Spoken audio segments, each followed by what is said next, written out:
ɓiɓɓe fulɓe tedduɓe e rewɓe worɓe sukaaɓe e mawɓe mbele mana debbe pittali men artude kadi laawol gongol e dow inde Pindi TV e radio men radio Teccan e dendagal bandiraɓe ɓe ganduɗa no mbinoɗen ni kamɓe kala koɓe fanniyankoɓe ko faate gandi men ko faate aadaji men ko faate fina tawa mo ganduɗa fina tawa men sofani etade abbade mbele maji mon e hen sahaji so Allah lamɗo jaaɓi ko jippade e cuuɗi men ɗo ganduɗa ko ɗon ndemandi fooli jiggandi jatti baba ɓoye konnandi e yettade nokkuji ɗi ubbide gueɗe ɗe ganduɗa ko gueɗe nafooje ɗe cikkuɗen yonta on yiɗi ɗum tawi ko gueɗe ɓooyɗe ɗe ganduɗa oɗo saha joni won hen ko wittaka nanɗon jooɗi won hen ko wittano ubba won hen ko haalda ko wona noon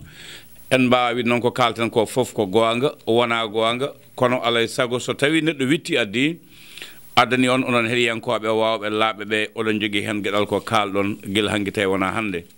hande kalten ko gorko jontaɗo golliɗo golle joɗɗe baɗɗe fayida gorko taskaɗo jaaɗo e leñol men biyeteɗo général Mamadou Niang gorko mo Podor mo ganduɗa eɗen gandi golle mum ko joɗɗe ko baɗɗe fayida no fewi gorko mo selmide Sénégal Mamadou Niang général mo Allah hokkuno fatange wadde golle joɗɗe baɗɗe fayida toon to ganduɗa koto leydi Guinée Bissau caggal nde ronkana yo deeƴ Mamadou Niang golliɗo golle joɗɗe baɗɗe fayida toon to ganduɗa koto diwan men Casamance Mamadou Niang no mbinoɗen nane golliɗo golle joɗɗe baɗɗe fayida toon to Beyrouth laamogo leydi Liban e saaha nde ɓoye muusde nde Israël fawi juuɗe muɗum e toon to wiyete ha joni hono Dunde Golan settanto en ɗum ko gorko pullo mo ganduɗa so dañima jodda e makko biyeteɗo Mamadou Aissa Niɓɓo Wuuri jaaɗo bokke boyguel guila e cangol e feelaji cili jama cili geddaɗo boofi Malaw Sadio tengoygol joom kono bandiraɓe sehlaɓe musidɓe tedduɓe andu sa andi andin artini e dendagal mennoɗo wonde jagorɗo kalfinaɗo nder leydi Sénégal won fottuɓe hen e caɗele mawɗe won fottuɓe en ko muusi won fottuɓe en ko hamni won dañɓe hen darajuji mawɗe e teddule mawɗe teddule baɗɗe fayida ɗe ganduɗa leydi Sénégal no fano ɗum holmo Allah hokki idiɗo wonde ko wiyete ko hono ministre de l'intérieur eɗen gandi gorko biyeteɗo Waly Jojo Ndiaye Allah hokkinomo o wonde ministre de l'intérieur ko jaadiɗo Mamadou Dia wonno o golli golle joɗɗe baɗɗe fayida Waly Jojo Ndiaye ko gorko cuusɗo gorko joom konngol son ciftoyi nde général de Gaulle ari ɗo e 1958 place de Porté gonno hannde place de l'indépendance tawi Senghor no doguino suuɗoyi caggal leydi Mamadou Dia hoore mum no doguino suuɗoyi caggal leydi saabino ɗum koɓe jiiɗa wiide eeyi eɓe keɓa ko wiyete ko jeytare ɓe mbiya ala ɓe keɓa jeytare no Sékou Touré ni sababude nden PAI e pelle sernaɓe Sénégal jino heɓde jeytare ɗum ɗo saabima ko Waly Jojo Ndiaye kañum tigi rigui ɓamno konngol caggal nde maître Lamine Gueye maire Bismi Waly Jojo Ndiaye ko joom fimde bawɗo haalde joom golle joɗɗe baɗɗo fayida Allah hokkinoma fatangue wonde ministre de l'intérieur aduna wiya ko meeɗi yetta ko natti caggal muɗum Mamadou Dia Allah hokkino ɗum jogade ko wiyete ko caggal nde woni président de conseil ha gayni Allah hokkino fatange jogade wonde e ministre de l'intérieur golle hen golle joɗɗe baɗɗe fayida aduna wiya ko meeɗi yetta ko natti caggal mum Ousmane Alioune Sylla Allah hokkino ɗum wonde ministre de l'intérieur woni hen ko Allah haaji aduna wiya ko meeɗi yetta ko natti gorko biyeteɗo Doudou Thiam sen teskima e laamu ngu ganduɗa ko laamu gadano joguinoma hen fayida no fewi nde woni ministre de l'intérieur kanko Doudou Thiam o golli hen golle joɗɗe baɗɗe fayida nden o iwi ko Abdoulaye Fofana lomtimo e ujunere temedde jeenayyi capanɗe jeegom e ɗiɗi ha capanɗe jeegom e joyyi Abdoulaye Fofana fottuno e finnitere les événements de 1962 ko wiyete ko vote motion censure haare hakkude Senghor e mo ganduɗa ko Mamadou Dia caggal muɗum docteur Amadou Cissé Dia waɗama ministre de l'intérieur kanko lomti Abdoulaye Fofana caggal mum ko Amadou Clédor Sall mo ganduɗa eɗen gandi Amadou Clédor Sall nden Senghor itti Abdou Diouf saabu salade windude motion de censure ko Amadou Clédor Sall lomtinano tawi o mo ganduɗa Abdou Diouf kañum wonno gouverneur Sine Saloum Amadou Clédor Sall lomtina Amadou Clédor Sall dañino fatange wonde ministre de l'intérieur mo leydi Sénégal caggal muɗum ko Jean Collin woni ministre d'État ministre de l'intérieur caggal mum ko Medoune Fall woni ministre de l'intérieur 81 ha 87 Ibrahima won 83 ha 87 o ɗo gokajo fottino nde jignaɗo ɓe meɗen ɓe ganduɗa ko luganaɓe ɓe ubbito ɗo jignaɗo mumen goko itti ɗumen ɗo e nawtu ɗumen Louga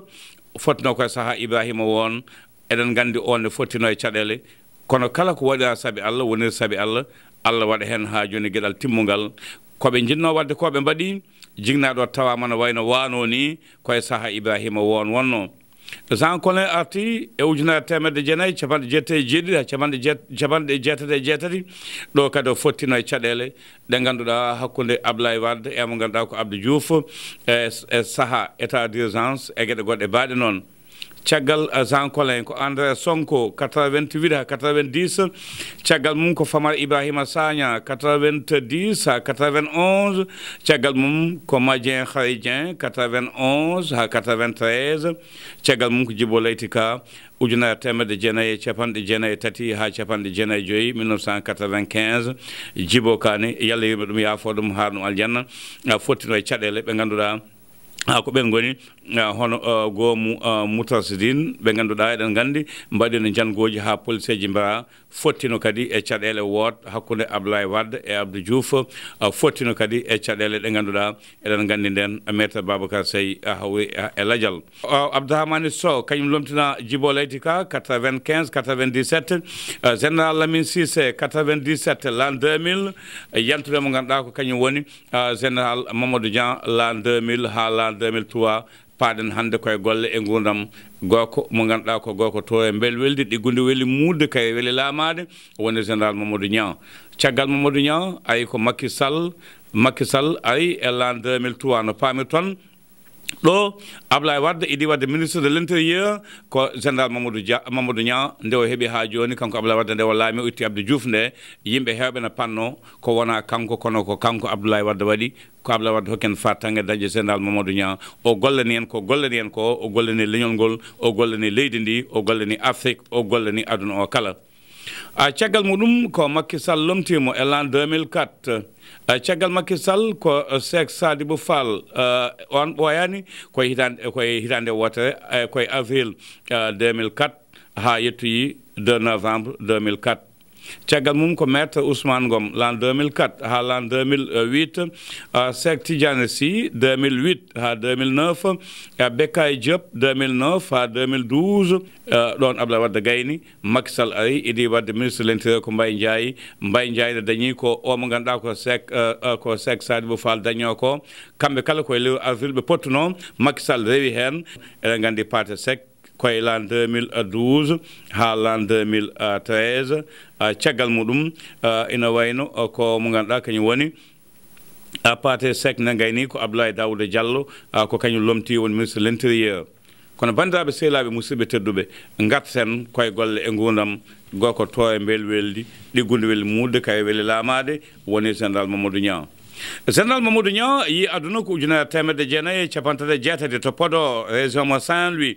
oɗo gokajo o idi foof liggade liggey joɓeteɗo waɗa jiifa makko o wi alhamdoulillahi ko wonde jangguinowo lekkon holto fektano o nawono ko toon to Gawol o waɗa insisteur e ujunere temedde jeenayyi e capanɗe jeegom ha capanɗe jeegom e ɗiɗi nde Sénégal jaɓɓi indépendance ina foɓɓana naayo e événement 1962 60 ha 62 nden Mamadou Niang ina woni jangguinowo école ina woni toon to Gawol ɗo caggal mum Mamadou Niang waɗa aide camp chef d'état major général des forces armées e ujunere temedde jeenayyi e capanɗe jeegom e tati ha ujunere temedde jeenayyi e capanɗe jeegom e joyyi commandant secteur mo ganduɗa ko Balanta Kounda diwan Casamance e ujunere temedde jeenayyi e capanɗe jeeɗiɗi e ɗiɗi 1972 ha ujunere e temedde jeenayyi e capanɗe jeeɗiɗi e nayyi ko nden tigui o wonno toon commandant seconde contingent Sénégal toon to Beyrouth laamogo leydi Liban e ujunere temedde jeenayyi e capanɗe jeetati ha capanɗe jeetati e ɗiɗi Mamadou Niang ko ɗon o golli golle payodinde ma en gartu hen so Allah lamɗo jaaɓi o Mamadou Niang waɗama commandant zone de défense numéro 2 to leydi Gambie e saaha nde ganduɗa oɗo Kuka Samba Sagna fomnima mo ganduɗa kañum woni Daouda Kairaba Diawara ɓitte leydi Abdou Diouf waɗi peeje kala beele hokkidde juuɗe muɗum on saaha Mamadou Niang taskama to leydi Gambie kanko e wiyeteɓe général Wanen ɓe ligui toon ligguey baɗɗo fayida no fewi mo ganduɗa ko kañum woni hono général Amadou Ba en e ɓe ganduɗa ko wiyeteɓe Sirtafa Seydi en yo Allah yirmo yafamo haalamo aljanna e Djibril Kebe walla Amadou Mamma goko mo tufde gande yo Allah yirmo ɗum yafo ɗum haala ɗum aljanna e woɗɓe hewɓe kamɓe gonduno toon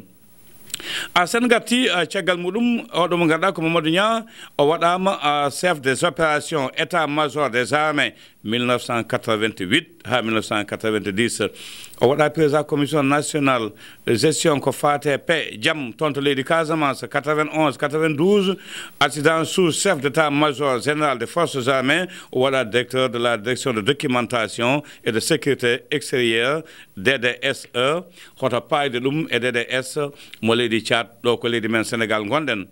ujunere temedde jeenayyi capanɗe jeenayyi ɗiɗi ha capanɗe jeenayyi tati waɗa président l'ONEL observatoire national des élections woni ONEL 97 à 98 ambassadeur toon to Guinée Bissau ɗo Mamadou Niang wonno ko ɗon tigui hono obiji jani hinno ko goɗɗo doganno yaaha ko Mamadou Niang tan dañi ko